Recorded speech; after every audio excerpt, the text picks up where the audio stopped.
আসসালামু আলাইকুম। আশা করি তোমরা সকলেই ভালো আছো এন্ড পড়াশোনা ভালো হচ্ছে।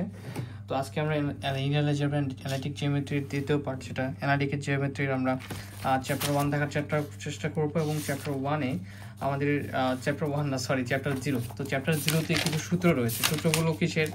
যে এই যে আমাদের পুরো বইতে যে সূত্রগুলোর প্রয়োজন পড়ে সেই সূত্রগুলো রয়েছে। তো এই সূত্রগুলো জাস্ট আলোচনা করব। তোমাদের এমন না যে সূত্রগুলো মুখস্থ করতে হবে, এরকম না। সূত্রগুলো সম্পর্কে তোমরাও ধারণা রাখবে এবং ধারণা রাখার পর কি করতে হবে? ধারণা রাখার পর সেই সূত্রগুলোর উপরে ধীরে ধীরে প্রিপারেশন নিতে হবে। কীভাবে নিবা? যখন যে চ্যাপ্টার করা হবে সেই চ্যাপ্টারের যে সূত্রগুলো আসবে সেগুলোর উপরে একটা আমাদের সুন্দর প্রিপারেশন নিতে হবে, ঠিক আছে? আচ্ছা, তো তাহলে আমরা প্রথমত এই ঐতিহাসিক পটভূমি বা পূর্ববর্তী সূত্রগুলি চ্যাপ্টারটা দেখার চেষ্টা করি। ঐতিহাসিক পটভূমি ডেভিড ইউজিন এর লেখা হতে জানা যায় যে মিশর ও ব্যাবিলনের জনগণ প্রথম জ্যামিতি চর্চা করেন। এগুলো জানা দরকার, বাট খুব পরীক্ষার জন্য গুরুত্বপূর্ণ কিছু না। যে অর্থ ভূমি, মিতি অর্থ পরিমাপ, অর্থাৎ জ্যামিতি শব্দের অর্থ ভূমির পরিমাপ।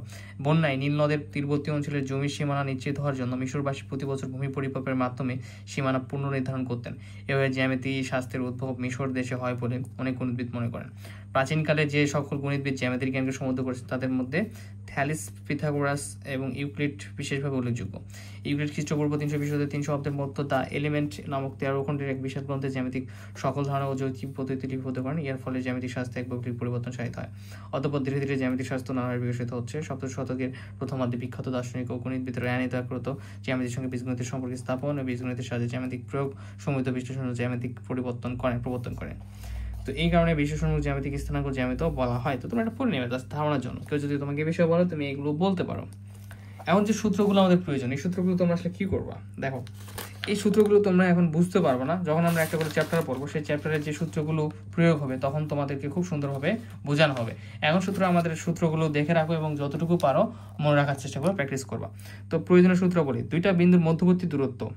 ধরো পি একটা বিন্দু যার স্থানাঙ্ক এক্স ওয়াই, এবং এখানে মনে করো যে কিউ একটা বিন্দু যার স্থানাঙ্ক x2 y2। তাহলে বিন্দুদের মধ্যবর্তী দূরত্ব সূত্র কি হবে? P Q equal √x2 - x1 whole square plus y2 - y1 whole square.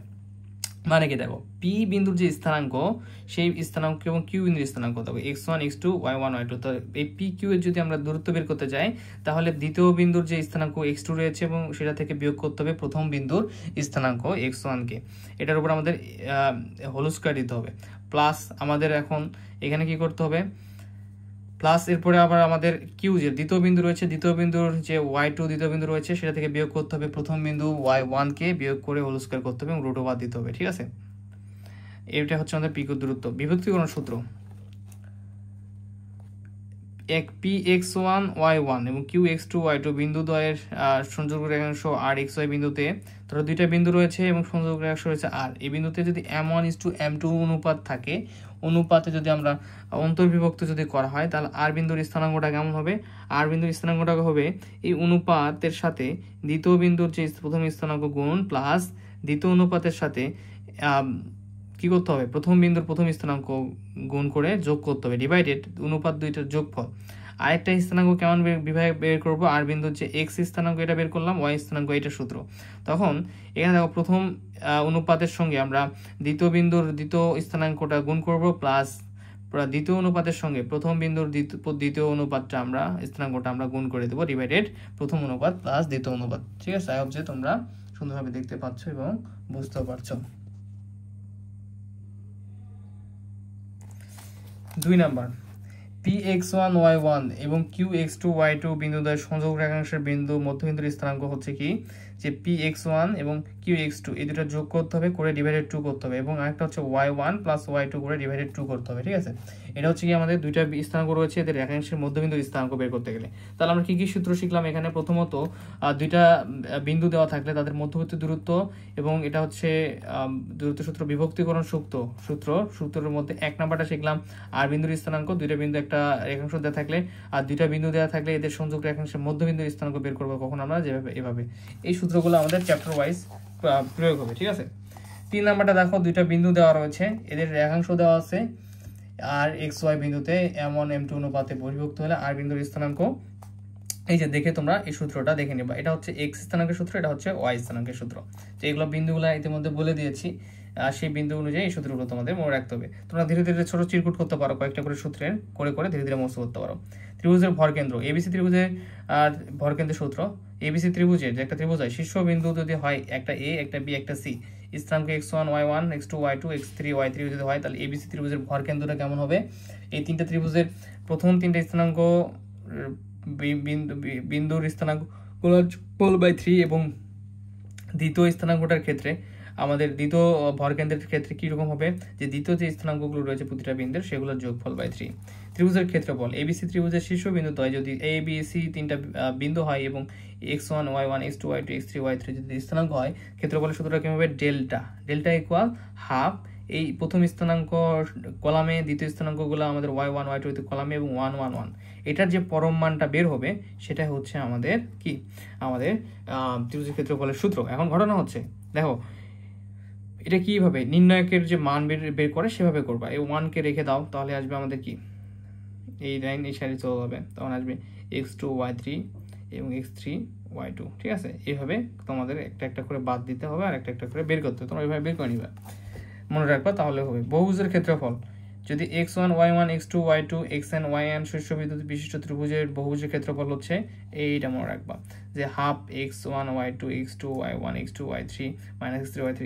ঠিক আছে, এইভাবে এইভাবে কন্টিনিউ হবে xn y1 x1 yn। তো দেখো এটা কিন্তু আসলে তোমাদের এইটাই, ঠিক আছে, এটা ছিল ত্রিভুজের ক্ষেত্রে তিনটা, আর যখন বহুভুজ অনেকগুলো ভুজ হবে, দেখো এই পর্যন্ত কিন্তু ঠিকই আছে, দেখো এই পর্যন্ত, কিন্তু ঘটনা হচ্ছে এটা এনতম বারের জন্য কিভাবে হবে সেটা তোমাদের দেখাতে হবে।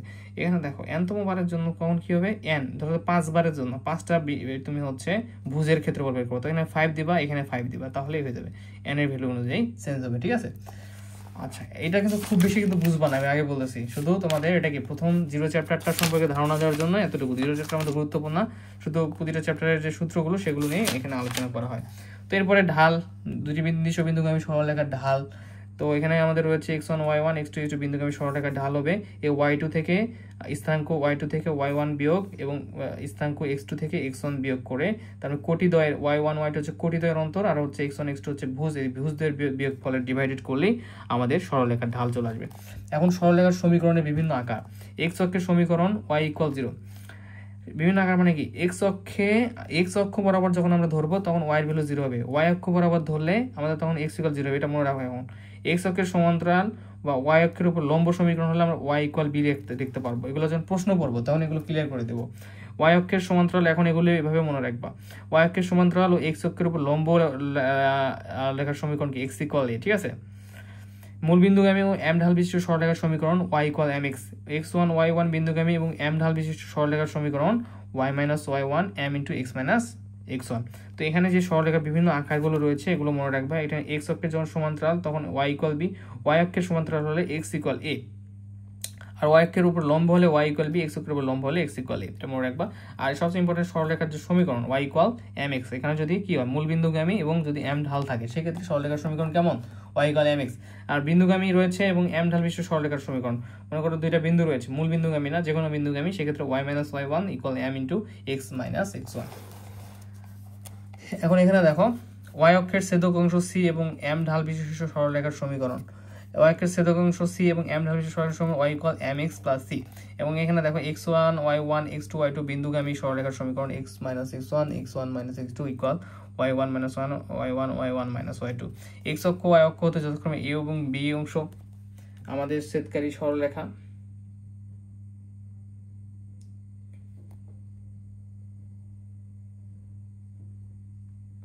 আমাদের ছেদকারী সরলরেখা সমীকরণ x/a + y/b = 1। ঠিক আছে, এবং আমাদের মূল বিন্দু হতে কোনো সরলরেখার উপর অঙ্কিত লম্বের দৈর্ঘ্য যদি p হয়, মূল বিন্দু হতে অঙ্কিত সরলরেখার লম্বের দৈর্ঘ্য যদি p হয়, লম্বটি x অক্ষের সহিত x অক্ষের থেকে এখানে আলফা যদি কোণ উৎপন্ন করে সরলরেখার সমীকরণ x cos α y sin p। তখন ম্যাথ করবো, এরকম প্রশ্ন থাকবে যে এটা তুমি এরকম দক্ষতা আছে, এরকম আছে, তুমি সমীকরণ নির্ণয় করো। তো এগুলো তোমরা ধীরে ধীরে রিমাইন্ড পড়তে থাকবা, রিমাইন্ড হবে, একবারে মুখস্থ করতে হবে এমন না, যাতে পড়তে পড়তে রিমাইন্ড ভিতরে মনের ভিতরে যদি গেঁথে যায় প্রশ্ন যখন করবো তখন যেন একবারে মনে থাকে। x1 y1 বিন্দুগামী x অক্ষের ধনাত্মক দিকের সাথে থিটা কোণ আনত সরলরেখার সমীকরণ, x1 বিন্দুগামী x অক্ষের সাথে ধনাত্মক থিটা কোণ নয়, যেহেতু x1 - x1 y1 y - y1 by এখানে cos θ এখানে sin θ। সরলরেখার সাধারণ সমীকরণ ax + by + c = 0। এতে সরলরেখার ঢালটা কি হবে? x এর সহগ। যদি এরকম একটা সরলরেখার সাধারণ সমীকরণ থাকে সেক্ষেত্রে ঢালটা হবে x এর সহগ বাই y এর সহগ মাইনাস দিতে হবে সামনে। এটা কিন্তু ইম্পর্টেন্ট একটা টপিক, ঠিক আছে? সূত্র দুটি সরলরেখার ছেদবিন্দু, ধরো এখানে একটা সরলরেখা দেওয়া আছে, এখানে একটা সরলরেখা দেওয়া আছে। এই সরলরেখার ছেদবিন্দু স্থানাঙ্ক কেমন হবে? এই যে b1 রয়েছে, b1 এর সঙ্গে c2 মাইনাস b2 এর সঙ্গে আবার হচ্ছে c1। এগুলো যখন আমরা ম্যাথ করবো তখন এরকম আদর্শ রেখার সরলরেখা থাকবে, সেগুলোর ভ্যালুগুলো আমরা এখানে বসাই দিব চলকের সাথে যে সহগগুলো থাকবে। এবার a1 b2 এই যে উপরে দুইটা সরলরেখার মাইনাস a2 b1 এবার আরেকটা রয়েছে এটা ছেদবিন্দু স্থানাঙ্ক x এবং y ধরে যদি সেটার ছেদবিন্দু স্থানাঙ্ক বের হয়ে যাবে, যেখানে a1 b2 - a2 b1 ≠ 0। এবার দুটি সরলরেখার ছেদবিন্দুকে আমি সরলরেখার সমীকরণ a1x + b1y + c1 = 0 এবং a2x + b2y + c2 = 0 সরলরেখার ছেদবিন্দু সরলরেখার সমীকরণ a1x b1y + c k * x a2x এই যে by to c + c। এটা কিসের? দুটো সরলরেখা দেওয়া রয়েছে, সেখানে সরলরেখার সমীকরণ, এটার সমীকরণের সঙ্গে এটা কে দিয়ে এই সমীকরণটা তুমি এখানে গুণ করে দিবা, তাহলে হয়ে যাবে, ঠিক আছে? ম্যাথ করতে গেলে এগুলো কিন্তু প্রয়োজন পড়েছে, মনে রাখবা তোমরা অবশ্যই। দুটি সরলরেখার মধ্যবর্তী কোণ, একটা সরলরেখা দেওয়া আছে এটা m1x c1, এখানে রয়েছে আরেকটা সরলরেখা, এদের মধ্যবর্তী কোণ থিটা হলে tan θ = আমরা এটা লিখতে পারবো থিটা = লিখতে পারবো + tan inverse m1 - m2 / 1 + m1 m2। এখন দুইটা সমীকরণ দেওয়া আছে মধ্যবর্তী কোণ tan θ = এরকম যদি সরল রেখা যদি হয়, এটা এই সরল রেখার ক্ষেত্রে, এটা সরল রেখার ক্ষেত্রে আমাদের মধ্যবর্তী কোণের সূত্র এগুলো। ফাইন। তো আমরা দেখো, তো তোমরা এরকম করে এটা পড়ে নিবা, দুটি সরলরেখা পরস্পর লম্ব এবং সমান্তরাল শর্ত, খুবই ইম্পর্টেন্ট একটা সূত্র। 1 নাম্বার 2 নাম্বার যে এরা কখন শর্ত লম্ব সমান্তরাল হবে সেই শর্তগুলো এখানে দেওয়া রয়েছে। লম্ব হওয়ার সূত্র m1 m2 দুটো সরলরেখা হলে -1 হতে হবে, সমান্তরাল শর্ত এরকম সরলরেখাগুলো আমাদের এমন। আমরা সরলরেখার প্রকারভেদগুলো সম্পর্কে পরবর্তীতে জানবো।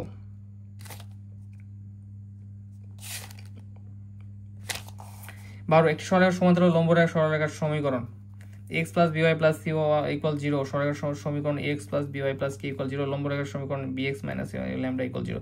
একটি বিন্দুতে কোনো সরলরেখার লম্ব দূরত্ব, একটি বিন্দু যদি আমরা বিন্দু x1 y1 বিন্দু হতে x + by + c = 0 সরলরেখার লম্ব দূরত্ব হচ্ছে d = ax1 + by1 + c /√2² + b², ঠিক আছে?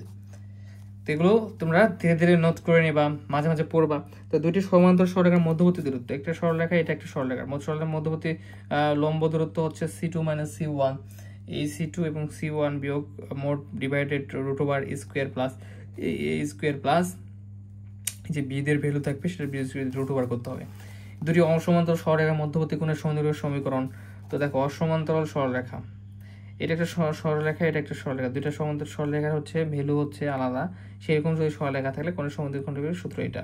তোমরা যখন প্রয়োগ করবা, প্রয়োগ ছাড়া বুঝতে পারবে না, যখন প্রয়োগ আমরা করবো তখন বুঝতে পারবা, ঠিক আছে? এই বিশেষ দ্রষ্টব্যগুলো একটু পড়ে নিবা, এই বিশেষ দ্রষ্টব্যগুলো পড়ে নিবা, যখন কখন কেমন হলে কেমন সূত্র, এগুলো খুব একটা ইম্পর্টেন্ট না। তো দেখো 16 তিনটি সরলরেখার সমুদ্র বিন্দু হওয়ার সত্য, এটা আমরা লাস্ট চ্যাপ্টারে পাবো বা লাস্ট চ্যাপ্টার আগে কিছু চ্যাপ্টারে। তিনটি সরলরেখার সমবিন্দু হওয়ার সত্য, যে এটা একটা যদি হয় আমাদের সরলরেখা এটা একটা এই সরলরেখাতে সমবিন্দু হওয়ার সত্য হচ্ছে a1 এই যে b1 রয়েছে এবং c1 প্রথম সারিতে বসবে, a2 b2 c2 তৃতীয় সারিতে বসবে, a3 b3 c3 তৃতীয় সারিতে, নির্ণায়কের ভ্যালুটা কত আসবে? 0 আসবে। এটা হচ্ছে সমবিন্দু হওয়ার সত্য। তো আমি একটু ইম্পর্টেন্ট গুরুত্বপূর্ণ সূত্রগুলো মার্ক করে দিই তোমাদের। এই সূত্রটা ইম্পর্টেন্ট, ঠিক আছে? এই 1 2 এবং 1 এবং 2 এর যেগুলো রয়েছে এগুলো গুরুত্বপূর্ণ। ভর কেন্দ্রের সূত্র গুরুত্বপূর্ণ।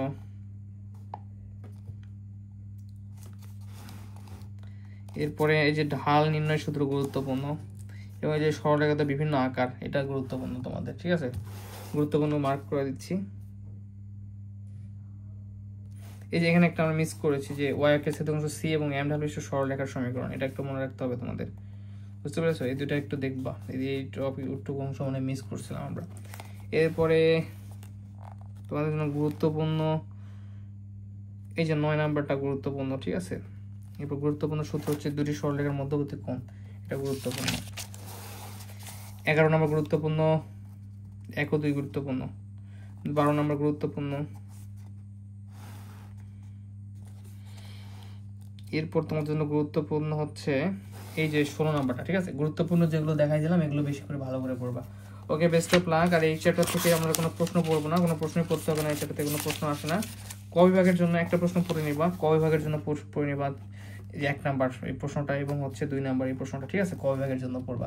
তাহলে চ্যাপ্টার 0 আমাদের শেষ। চ্যাপ্টার 0-তে আসলে পড়াশোনার মতো কিছু তেমন নেই, জাস্ট আমরা যে চ্যাপ্টারের পুরো বিষয়গুলো প্রয়োগ করব, যে সূত্রগুলো প্রয়োগ করব সেগুলো সংক্ষেপ আকারে সূত্র আকারগুলো এখানে দেওয়া আছে, যেগুলো আমরা যখন ম্যাথে প্রয়োগ করবো তখন ডিটেলস শিখতে পারবো।